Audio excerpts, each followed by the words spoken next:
자, 여러분, 본격적으로 한번 문제를 풀어보도록 하겠습니다.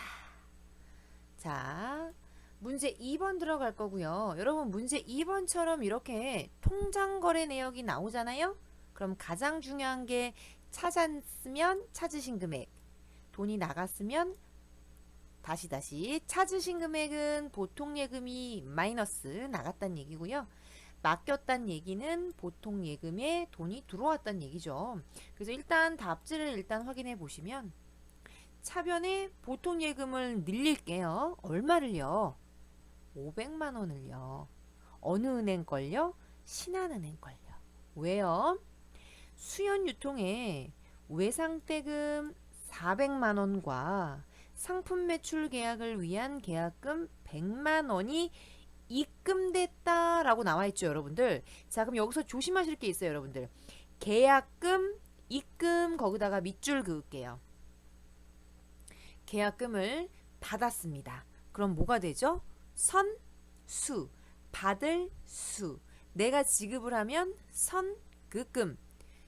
들어왔으면 선수금이 되겠죠. 그래서 일단 차변에 보통 예금 500만 원 써주시고요. 자, 외상 매출금. 예전에 내가 외상대금으로 받을 게 있었나 봐요. 그죠? 그거 400만 원 없애주시고요. 선수금 써주시고요. 자, 아까도 제가 말씀드렸듯이 자산과 부채는 장부조회가 이루어져야 되기 때문에 이렇게 답지에 보시면 수연유통 이렇게 걸어놓은 거 있었죠, 여러분들? 요거를 꼭 걸어주셔야 됩니다. 자, 참고로 거래처 코드를 걸어주지 않았어요. 그러면 감점이 들어갑니다. 또 여러분 실무에서는요, 은행이 보통예금 통장이 은행별로 있어요. 그렇잖아요. 보통예금 잔액을 알고 싶어. 그런데 신한은행 보통예금 잔액을 알고 싶을 수도 있고요. 국민은행 보통예금 잔액을 알고 싶을 수도 있겠죠. 그래서 자산부채는 다 뭘 걸어준다? 거래처를 걸어줄 겁니다.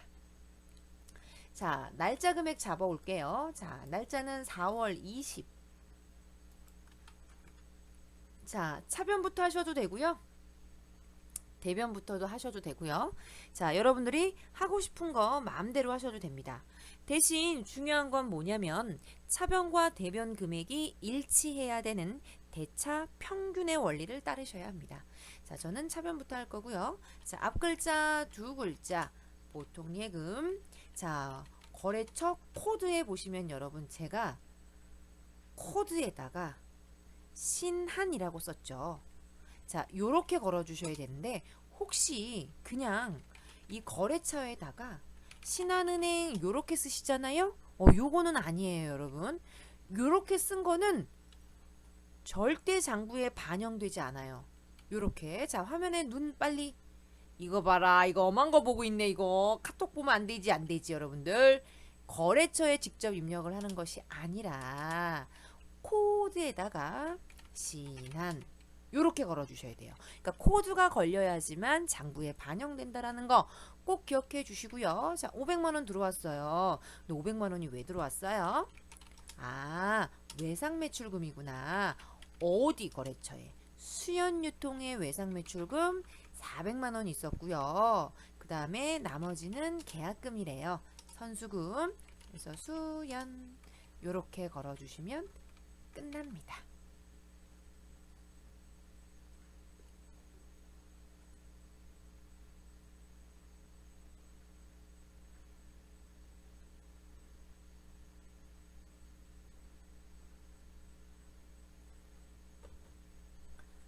자, 2번 깔끔하게 문제 끝났고요. 3번 한번 가볼게요. 와우, 서울사랑상품이라는 그죠, 여러분들 상품권이네요. 자, 일단은 날짜가 여기에 주어졌고요. 금액은 우리 여기 상품권에서 찾았습니다. 자, 상품권 계정으로 처리할 것 항상 문제를 읽고 자료 설명 들어가도록 하겠습니다. 자, 평가 문제고요. 구입 금액은 상품권 계정으로 처리할 것. 직원들의 복지 향상을 목적으로 매달 생일인 직원에게 상품권을 지급하고 있다. 회사는 1만원권 30장. 그럼 여러분들 30 곱하기 10,000원 하시면 되겠죠? 현금으로 지급하였다. 대변에 현금이 되겠네요. 회사는 상품권 취득 시 자산으로 처리하고 여기다가 밑줄 그을게요. 지급 시 비용 처리한다. 와우. 문제 너무 좋네요, 여러분들. 별표 하나 할 거고요. 자, 여러분들은 이제 어디에 낚이냐면 여기다 밑줄. 복지 향상에 낚이실 수 있어요. 그러니까 복지 향상이라는 말이 나오면 이제 우리는 뭐가 익숙하죠, 여러분들? 그렇죠. 무슨 후생비? 복리후생비. 그런데 이 문제에서는 자산, 구입 시에는 자산으로 처리해라 그랬기 때문에 상품권, 대변에 현금 이렇게 처리할 거고요. 직원들한테 이제 생일이 된 직원들이 있겠죠. 그럼 지급 시 비용 처리하라고 했으니까 여러분 비용의 발생은 어느 변이죠? 비용의 발생은 차변. 그러면 복리후생비 쓰시고요. 상품권 우리 왜 아까 30장 구매한 거 있었죠? 그 중에서 일부를 이렇게 자산의 감소로 지급 시 회계 처리하시면 되겠습니다. 와우, 개인적으로 문제가 참 좋은 것 같아요, 여러분. 그래서 시험 문제가 꼭 구입 시 회계 처리만 나오라는 법은 없잖아요. 만약에 지급 시 회계 처리를 해라. 그럴 수도 있죠. 그럼 이렇게 회계 처리를 하시면 됩니다. 자, 일단 비발이고요. 상품권을 지급할 때는 자감이 되겠네요. 요렇게 자산의 감소, 비발은 비용에 발생되겠습니다.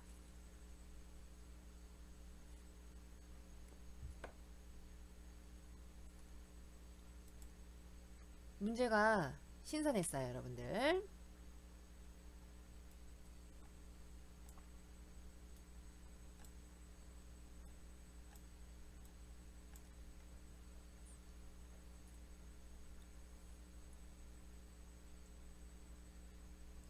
자, 문제 4번 가보도록 할게요, 여러분들. 문제 4번은요, 일단 찾았대요.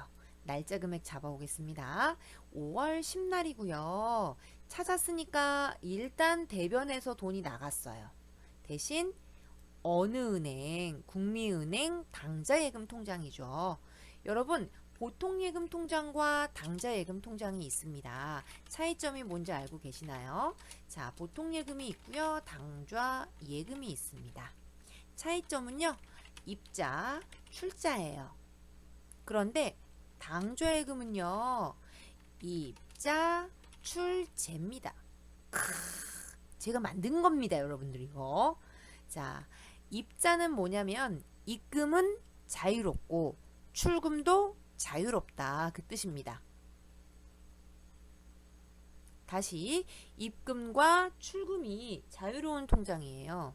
그래서 여러분 보통예금 통장은 아무나 다 만들 수 있어요. 그죠? 입금과 출금이 자유롭죠. 대신 당좌예금은 뭐냐면 입금은 자유로워요. 그러니까 돈을 당좌예금 통장에다가 입금시키는 거는 상관이 없는데 출금할 때 제한적으로 출금이 이루어집니다. 무슨 말이냐면 당좌 수표나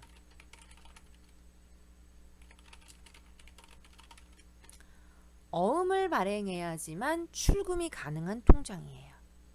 그래서 여러분 당좌예금에다가 돈을 무한정 또 넣어 놓으시면 안 돼요.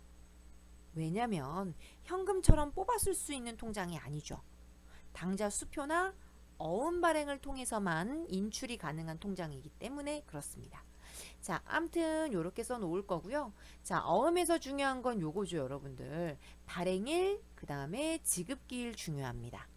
발행일, 지급기일. 여러분 지급기일에다가는요, 만기일이라고 써주세요. 만기일. 자, 요것도 한번 정리해 보도록 할게요. 자, 발행일이라고 나와 있고 옆에 보시면 지급기일이라고 나와 있죠. 요거는 만기일이라고 제가 부르도록 하겠습니다. 자, 이건 무슨 말이냐면 이걸 알기 전에 먼저 우리가 매출채권이라는 걸 먼저 아셔야 돼요. 여러분 매출채권은요,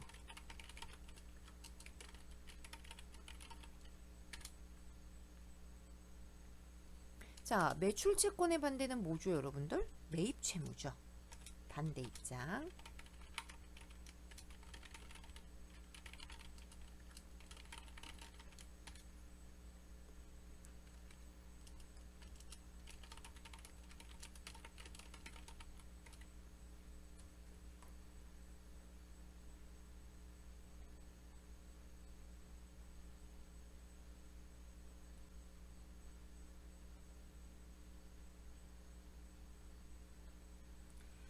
자, 여러분 혹시 제가 조금 빠르다고 느끼시는 분들은 잠깐 멈춤해 놓으시고요. 조금 릴렉스 하면서 제가 찍으려고 노력은 하는데 또 흥분하다 보면 좀 말이 빨라지셔서 아시죠, 여러분들? 또 급 흥분하면 또 작두 탑니다. 또 말 엄청 따다다다다다닥 나올 수 있기 때문에 제가 중간중간 물을 마시는 것은 릴렉스를 하기 위한 저만의 방법입니다. 여러분들 아시죠? 네. 자, 여러분들 외상 매출금과 받으러움은요, 둘 다 외상이에요. 외상 매출금도 외상이고 받으러움도 외상입니다. 그런데 차이점은 뭐냐면 둘 다 외상인데 외상 매출금은 이런 거예요. 그냥 구두상으로 말로 야 내가 돈이 없어서 그런데 7월 말일까지 줄게. 이게 외상 매출금이고요. 받을 어음은 뭐냐면 각서를 하나 써주는 거예요. 지금 여러분들 보시는 저 전자 어음 화면에 보시면요. 지급기일이라는 날짜가 써져 있죠. 자, 분석해 볼게요. 자, 3월 10일 날 원래는 돈을 주어야 되는 거였었어요. 누구한테? 정민유통한테. 정민유통 사장님, I'm sorry. 제가 3월 10일 날까지 돈을 줘야 되는데 돈이 없네요. 2달만 좀 참아 주실래요? 대신 5월 10날 꼭 드리도록 할게요. 라고 각서를 써주는 게 여러분들 어음이에요. 그래서 매출채권 지금은 매입채무 입장에서 보고 있습니다. 우리 회사가 뭐 한 거예요? 어음을 발행해 주었던 거죠. 그죠? 그래서 그 어음을 갚은 것 같아요. 아까 제가 말씀드렸듯이 당좌 예금은 어음 발행 시에만 출금이 가능하다고 제가 말씀드렸죠. 그래서 어음 대금을 지급하는 통장은 당좌 예금 통장이다라는 거. 어음 대금 통장은 그죠? 써볼게요. 항상 정리를 잘 하셔야 돼요. 여러분 제 수업을 들으셨던 분들이 특강을 들으시는 분들도 있지만 이제 제 수업을 안 들으셨던 분들도 되게 많이 있으시죠. 그죠? 그래서 뭐 다음 학기 때 또 여러분들 보겠지만 저도 여러분들처럼 이렇게 해서 자격증 30몇 개를 땄잖아요. 여러분들. 그죠? 예. 정리만이 살 길입니다. 내가 아무리 대굴박이 좋은 천재라 하더라도 제 수업을 듣고 나가는 순간 75%가 머릿속에서 다 지워진대요. 그럼 흔적을 남겨야지. 그리고 남긴 흔적을 자꾸 봐야 돼요. 계속 누워서도 보고 TV 보면서도 보고 그죠 여러분들? 오고 가며 저도 그렇게 해서 여러분들 나이 때 다 자격증을 땄어요. 여러분들 하철이 아시나요? 하철이 사랑합니다. 3호선 지하철 하철씨 애인이었어요. 저의 애인 3호선 하철씨. 3호선에서 모든 자격증을 다 땄습니다. 저는 막 그냥 서서 또 앉아가면 또 졸리니까 운동 삼아 서서 또 뭐 메모해 놓은 거 필기해 놓은 거 보면서 저도 열심히 땄어요. 여러분들 화이팅 하시고요. 여러분들 제가 어떻게 정리하는지 어떤 것이 중요한지는 제가 다 알려드립니다. 여러분들은 꼭꼭 씹어서 맛있게 드시면 돼요. 상은 제가 펴드립니다. 대신 이렇게까지 했는데 여러분 못하면 그건 안 되는 거야. 자, 말이 길어졌네요. 일단 찾았대요, 여러분. 그러면 대변의 당좌예금이 1320만원 나갔고요. 자, 어떻게 나갔는지 한번 볼게요. 어음의 만기일이 도래. 근데 어떤 어음이야? 발행한 어음. 자, 여러분 우리 경제에서 쓰는 어음은요. 크게 두 가지가 있어요. 원래는 약속어음이라는 게 있고 환어음이라고 있습니다.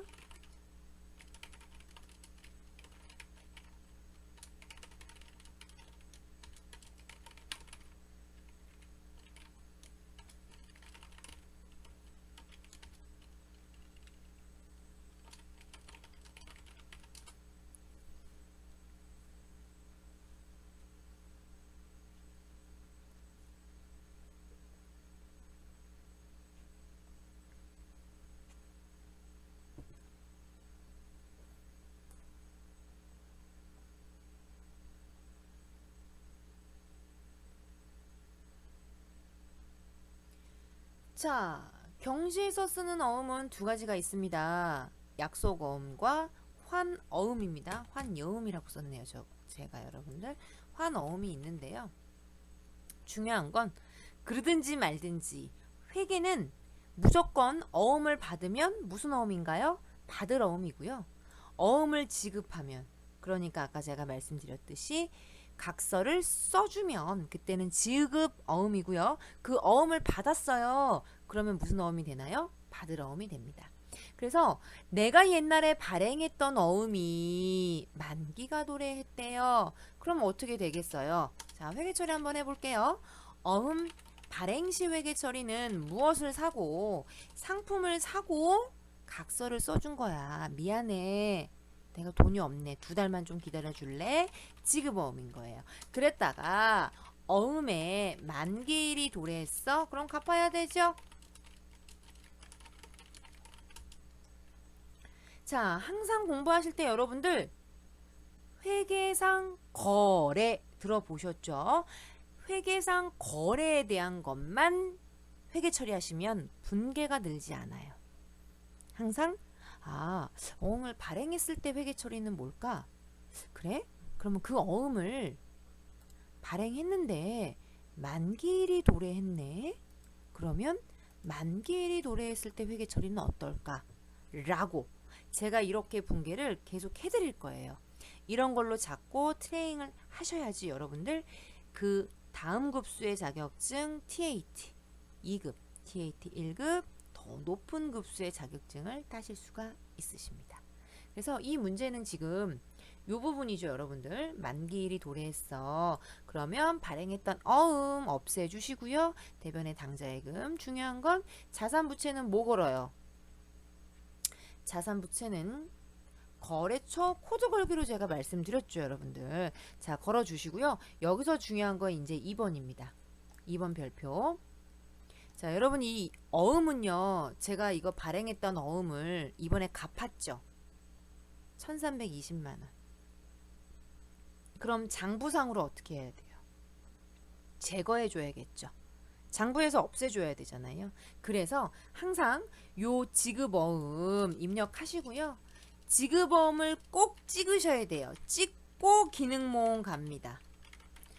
적으세요. 그 다음에 관리 별표 끝. 자, 오늘은 첫날이고 해서 여러분들 많이 못 나가죠. 그죠? 제가 디테일하게 설명을 다 일일이 해야 돼서. 그런데 이제 뒤로 가면 갈수록 기출문제 푸는 속도가 붙을 거예요. 그래서 한 2강이면 2강의에 1시간 안에 이제 기출문제 한 회분이 풀어질 거니까 너무 조급하게 생각하지 마시고, 중요한 건 실수 없이 문제를 80점 맞을 정도로만 공부하시면 돼요. 우리가 뭐 세무사나 무슨 회계사 뭐 박사 공부하는 거 아니잖아요. 자격증은 스킬입니다. 제가 짧은 시간 안에 저도 30몇 개를 땄지만 막 100점 맞을 정도로 공부하려고 하면 자격증 못 땁니다. 어차피 인생 70점은 맞으면 돼요. 그 맞을 정도로만 공부하시면 되고요. 대신 중요한 건 디테일하게 무조건 꼭 기억하셔야 돼요. 그 중에 하나가 지금 이 회계처리입니다. 제가 왜 지급어음을 찍고 기능모음 들어갔냐고 했냐면 계정 과목에 따라서 이 메뉴가 달라져요. 자, 무슨 소리냐? 입력 한번 해보도록 하겠습니다. 날짜 금액 잡아오세요. 5월 10. 자, 저 차변 먼저 입력해 보도록 할게요. 지급 정밀유통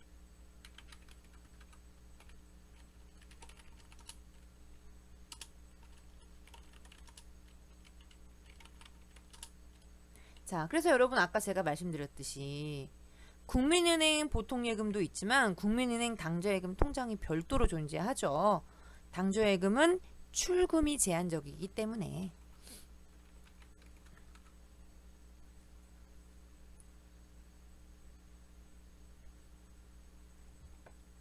자, 여러분 여기까지 하시고요. 끝난 게 아니에요. 지금 어음이 만기돼서 우리 회사 입장에서는 이제 얘를 정리해 주셔야 되잖아요. 자, 잘 보세요. 지그범 근처를 찍고 오른쪽에 기능 모음에 들어가 보세요. 그리고 관리라고 있어요.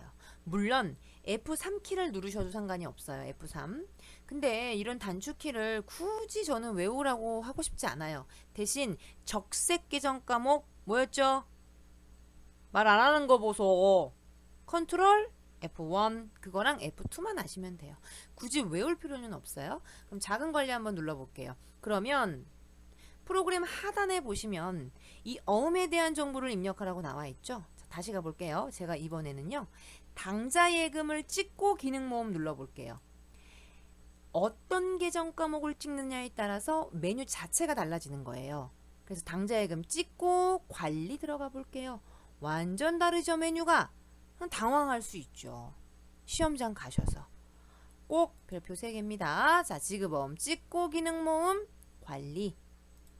그럼 하단에 요렇게 어음 번호가 나와 있고 여러분들 마우스로 클릭 한번 해보실래요? 그럼 요렇게 하얀색으로 된 부분이 있어요. 요게 입력이 가능한 부분이고요.